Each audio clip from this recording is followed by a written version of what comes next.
Welcome back, everybody, to another deep dive. Have you ever wondered, how much being book smart really matters in school?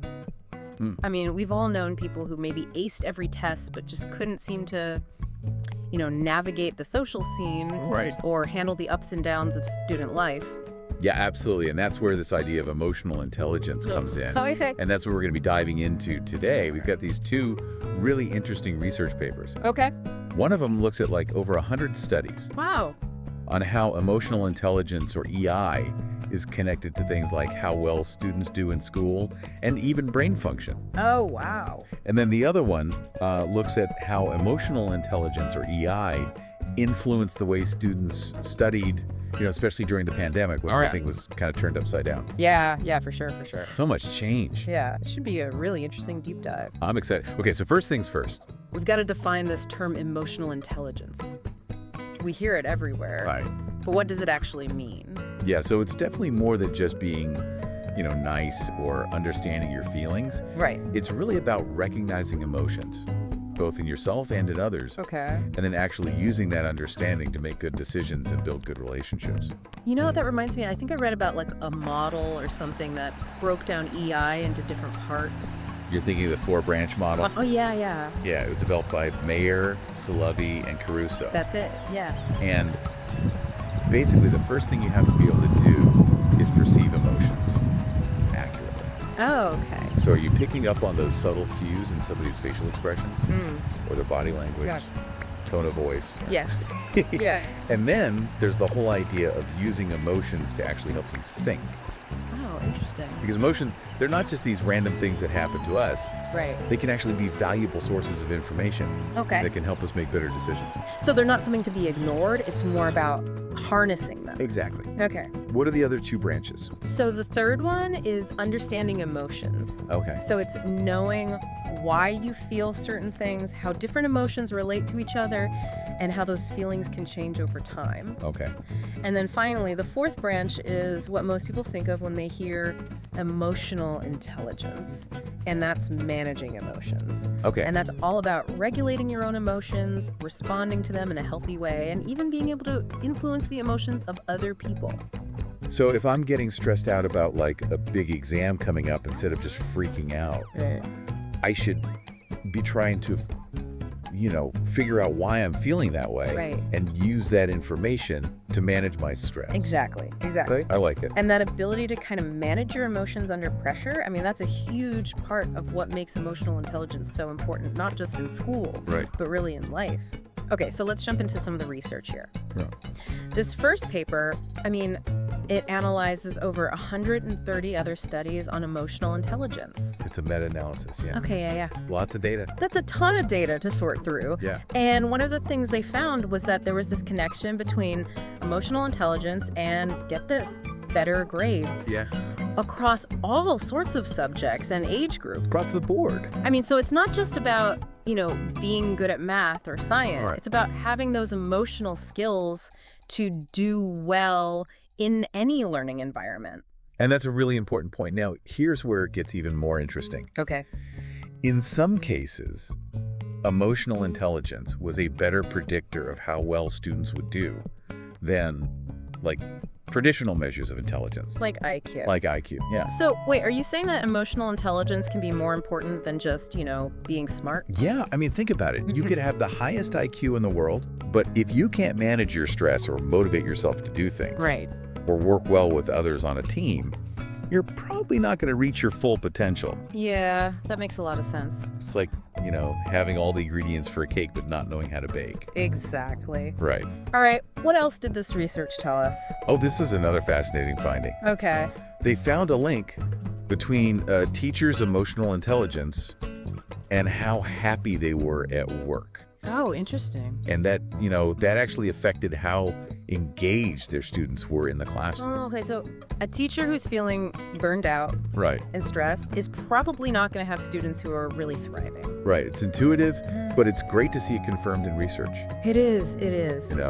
And it really highlights how important relationships are. Right. That teachers' ability to, to handle their own emotions actually has a ripple effect Yeah. in the whole classroom. Absolutely. Yeah. That actually makes me wonder, do you consider yourself to be emotionally intelligent? Oh, that's a great question. I think I'm pretty good at self-awareness and regulating my emotions. But, sometimes social situations, it can be a little tricky for me. Yeah. How about you? I'm pretty good, I think, at understanding other people's emotions. Okay. But I could definitely work on managing my stress, especially when deadlines are approaching. Right. It's... We all have our strengths and weaknesses. Exactly. Okay, so the second study we have, Yeah. it actually focuses on health science students in China during the pandemic. Yeah, makes sense. They were right on the front lines of that whole thing. Talk about pressure. A lot of pressure, yeah. Okay, so they used this questionnaire Mhm. to measure different aspects of EI, things like self-awareness, motivation, emotion regulation, social skills. And I imagine they were especially interested in how those skills affected the students' ability to learn online and deal with social isolation. Exactly. And they also looked at this thing called cognitive engagement. Okay, what is that? Basically, how actively students participated in their learning, Oh, okay. even when, everything was chaotic. So even when it was hard to focus. Right, exactly. Okay, so what did they find? Was there a connection between emotional intelligence and actually, having good study habits? Oh, there definitely was. This study found a really strong link between self-awareness, self-motivation, and those good study habits. So being in tune with yourself and what you want to achieve, and that can really help you stay on track, It really can, yeah. even when it feels like everything is falling apart around you. It's fascinating. What? They found that cognitive engagement, that active learning piece, Right. that actually is a huge role too. And having higher EI actually boosts cognitive engagement, Oh, interesting. which then leads to better study habits. So it all kind of feeds into itself. It's all connected. Yeah. Yeah. Okay. So we've learned a lot about emotional intelligence, but I think the question now is, Yeah. what can we actually do with this information? That's the million-dollar question, right? Yeah. How do we apply all this? Exactly. We'll be back in a bit to really unpack that, but for now, let's let all this sink in. We'll see you soon. Okay, so we've talked a lot about what emotional intelligence is and how it affects us. Yeah, it's pretty clear it has some big implications for how well we do in school and probably life in general. Right. But it's one thing to just know about it. Right. The real question is, what can you actually do with this information? Exactly. Give me the actionable advice. All right, so let's get practical. Okay. Whether you're like a student, a teacher, a parent, Yeah. there are things you can do to actually boost your emotional intelligence. Okay. I'm all ears. What's the first step? Well, you got to start with self-awareness. Okay. It's all about being in tune with your own emotions, figuring out what triggers those feelings, and understanding how those feelings are affecting your thoughts and behaviors. So it's not about just ignoring how you feel or pretending you're not feeling it. It's more about... It's about recognizing those emotions. Okay. Emotions are giving you information, but you've got to know how to interpret that information. That's okay. Yeah. So let's say you're feeling super anxious about a test you have coming up. Mm-hmm. Don't just try to push it down, right? Right. Spend some time exploring that anxiety. Right. Why are you feeling that way? Are you feeling unprepared? Are you afraid of failing? Right. Did something happen in the past that's making you nervous? Mm-hmm. Once you figure out what's at the root of that feeling, then you can start to develop strategies for dealing with it in a healthy way. So understanding my triggers, that's kind of the first step to being able to manage my emotions better. Exactly. Okay. Exactly. Yeah. So that brings us to self-regulation. Okay, so that's the next step. Yeah, the next big skill. And there are tons of techniques out there. Things like mindfulness, Right. deep breathing, even just taking a break and doing something you enjoy. Okay, yeah. It's all about finding what works for you and practicing it consistently. So practice, practice, practice. Exactly. It's like any other skill. Yeah. The more you do it, the better you get. It's like learning an instrument. The more you play, the better you sound. Right. And just remember, self-regulation isn't about becoming some kind of emotionless robot. Okay. It's about Yeah. learning to respond to things in a calm and constructive way, even when things are challenging. Okay, I like it. So self-awareness and self-regulation. What else should we be focusing on? Social skills. Ah, yes. Can't forget those. You need them for every part of life, but especially in school, where you're constantly collaborating, Right. communicating. Okay, so what does it mean to have good social skills? Well, it's definitely not just about being popular. Okay. It's about learning to connect with people authentically Right. and to work effectively on a team, even when you might not agree with everybody. Yeah, I've definitely had to learn that one the hard way. Oh, me too. So, active listening, empathy, knowing how to resolve conflicts. Those are all key parts of having good social intelligence. You know, I think a lot of people don't realize how important those skills are in the workplace, too. Oh, for sure. Being able to build strong relationships and communicate effectively can make a huge difference in your career. Yeah. Okay, so we've talked about self-awareness, self-regulation, social skills. What's the final piece of the puzzle? Well, I have a feeling you're going to say motivation. You got it. It's a big one. And I'm guessing there's more to it than just telling yourself to just do it. Definitely. Motivation is complicated. Yeah. But research suggests that if you set realistic goals, you focus on your strengths, Okay. and you take the time to celebrate those little wins along the way that can really help. So instead of looking at a huge project as this massive, overwhelming thing, break it down into smaller chunks. Exactly. Okay. And find ways to actually enjoy the process. All right, I like it. So those are all great tips for students themselves. Yeah. But what about teachers and parents? What can they do to help the young people in their lives develop better emotional intelligence? Well, the most powerful thing you can do is model those skills yourself. Okay. Kids are always watching. Right. They pick up way more from what they see us do. Than from what we tell them to do. Exactly. So if I want my kids to learn how to deal with their anger, I need to show them how I handle my own anger. Exactly. Okay. But it's more than just modeling. Right. What else can we do? We can also create environments where those skills can grow. Okay. So that means being emotionally responsive to the young people in your life, Okay. validating their feelings, Uh-huh. helping them learn to name those emotions and understand what they mean. So instead of just saying, oh, you're fine, actually encourage them to talk about what they're experiencing. Exactly. Okay. And we can also give them opportunities to actually practice these skills, Okay. Yeah. in a safe and supportive environment. So things like role playing. Yeah, role playing, having those open and honest conversations about feelings, giving them tools to manage their stress. Okay. All of these things can make a huge difference. Now it makes you wonder, right? Yeah. If emotional intelligence is so important, why isn't it a bigger part of how we teach kids from the beginning? That's a really good question. Why do you think it's often overlooked in schools?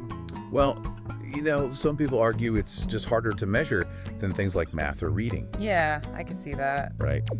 And then there's the whole pressure of standardized testing. Right. Our system's kind of set up to prioritize those basic skills over, things like emotional development. It's all about the test scores, right?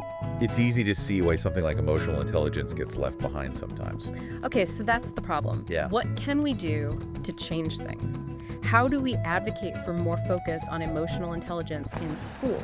Well, for starters, we can start talking about it. Okay, so have those conversations. Yeah, talk to teachers, talk to administrators, share the research, advocate for programs, Right. curricula that prioritize emotional development. We can also support the organizations that are already doing this work. Exactly. Even just having those conversations can really get the ball rolling. Definitely. Okay. And it's not just about schools, right? Yeah, true. We can all play a role at home, at work, in our communities. Okay, so it's kind of like a shift in mindset, thinking of emotional intelligence not just as a bonus, Right. but as something essential. Absolutely. I like it. Okay, so we're back. And we've spent a lot of time talking about, the benefits of emotional intelligence Yeah. and how we can develop these skills. Yeah. But I think there's one more piece we need to consider. Okay, I'm listening. What are we missing? Well, we've talked about how powerful emotional intelligence can be. Right. And like with any powerful tool, I guess we have to think about how it could be, misused. You talk about the ethical implications. Yeah, exactly. That's a really important point. It's like we've been talking about this amazing engine, Okay. but what about the person behind the wheel? Right. So it's not enough to just teach people about emotional intelligence. Right. We also have to address the ethical side of things. Because, I have heard people say that someone with high EI could be really persuasive, even manipulative. Yeah, and that's the thing, right? Yeah. Like imagine somebody who is really good at reading people, understanding their emotions, but they use that knowledge to take advantage of them, Okay, yeah, that's It's- not what we want. to get what they want, even if it hurts other people. Right. So yeah, we have to emphasize that emotional intelligence isn't just about getting ahead. Okay. It's about using your understanding of emotions to build better relationships Right. and to create a more positive world around you. So it's about weaving those ethical principles right into, the fabric of emotional intelligence. Exactly. Teaching things like empathy, compassion, integrity, Mm-hmm. along with the skills themselves. It's not just what you can do, it's what you should do. Exactly. And this responsibility, it's not just for kids, No. right? This applies to everyone. All of us, yeah. We need to be setting that example Mm. and calling out, any behavior that feels manipulative or exploitative. We have to hold each other accountable. Exactly. Hmm. Exactly. It's like creating this whole culture of ethical emotional intelligence. I love that, yeah. Right? Where we value both the skills and the moral compass that guides how we use them. It's about being smart and good. I like it. So, how do we get there? How do we create a world where this kind of intelligence actually flourishes? Well, we have to start early, right? Okay. Emotional learning should be part of education right from the start. Okay. Yeah, I can see that. Imagine classrooms where kids are actually taught how to manage their emotions, how to build healthy relationships, how to make responsible decisions. That would be amazing. But it can't just be schools, right? We all have a part to play. Absolutely. Yeah. Parents can model empathy and compassion at home. Okay. Companies can create work environments that value those things. Mm-hmm. Even online, we can all be more mindful Yeah. about how we communicate. Yeah, it's about a collective effort. Right. It's about shifting our mindset to see emotional intelligence as something essential, not optional. I love it. Well, this has been a truly fascinating deep dive. It has. We've explored the science, the practical stuff, and the ethical considerations. Mm-hmm. And I don't know about you, but I feel really inspired to not only develop my own emotional intelligence, but also to really advocate for its ethical development out there in the world. Yeah, me too. And I hope our listeners feel the same way. I hope so too. And if you enjoyed this conversation, make sure to subscribe and tune in next time for another deep dive into the ideas that shape our world. And until then, keep learning, keep growing, and keep exploring that amazing power of emotional intelligence. See you next time.